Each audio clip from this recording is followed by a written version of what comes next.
9h08, retour à la Bourse de Paris où le CAC 40 gagne 0,45% à 5476,12 points. Et nous retrouvons en duplex Christophe Douane, stratégiste marché chez Buy Trading. Bonjour Christophe. Bonjour Anne-Laure. Alors le CAC 40 a clôturé hier au-dessus des 5450 points. On est à 5476 à l'heure actuelle. Quelle est la prochaine étape ? Écoutez, hier on parlait justement de ce seuil des 5460. Je vous avais parlé du haut d'un canal baissier et on se trouve exactement là, pile poil sur le haut de ce canal. Donc il va falloir maintenant un petit peu de volume pour essayer de casser cette résistance qui a déjà été tapée 3 fois et qui les a amenés sur une grosse baisse, notamment sur les 5230, 5240 la semaine dernière. Mais force est de constater que les acheteurs ont largement repris la main. Ils sont dans un vent d'optimisme. Je ne sais pas trop pour quelle raison. Peut-être les plus hauts américains peut-être en sont un petit peu la cause.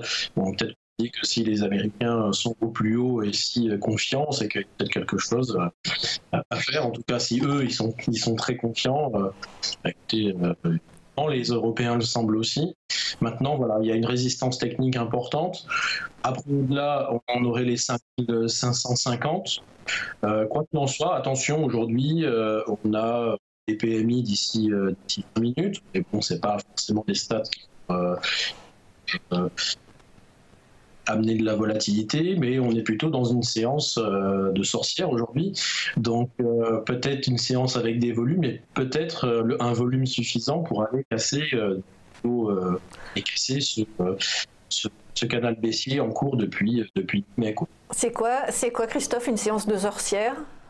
C'est un moment, on va dire, où il y a tout un tas d'échéances qui se clôturent, et notamment des options, des outils financiers comme cela, et ça crée automatiquement des volumes importants parce que ce sont des outils financiers qui se clôturent automatiquement à ces dates-là, et donc on est aujourd'hui dans une séance comme celle-là, et c'est tout à fait des séances qui sont typiquement liées à des volumes importants et des événements importants, en tout cas en termes de volatilité et d'événements techniques qui peuvent se passer sur les cours, au moins à court terme en tout cas. Vous l'avez évoqué, juste un dernier mot sur les records à Wall Street. Là du coup, il faut plutôt sortir du marché quand on atteint des niveaux tels sur le Dow Jones et le S&P 500 ? Alors sortir, je ne sais pas, parce que ça dépend du timing des positions de chacun. Il y a des gens qui traitent en long terme, d'autres en moyen terme, d'autres en court terme ou très court terme. Et j'ai envie, ça dépend de leur position, et puis ça dépend aussi de la version au risque de chacun. Ça appartient à chacun. En tout cas, rentrer sur ces moments-là, c'est pas forcément le bon timing. On a toujours envie de pas rater le train, mais là, ça va être difficile de vous expliquer quelque chose qui pourrait convenir à tous les unités de temps et à tout type de trading. C'est vraiment spécifique à la fois à chacun et à la fois au type de trading qu'on met en place et à la durée des investissements qu'on fait. Merci beaucoup Christophe Douane, stratégiste marché chez Buy Trading.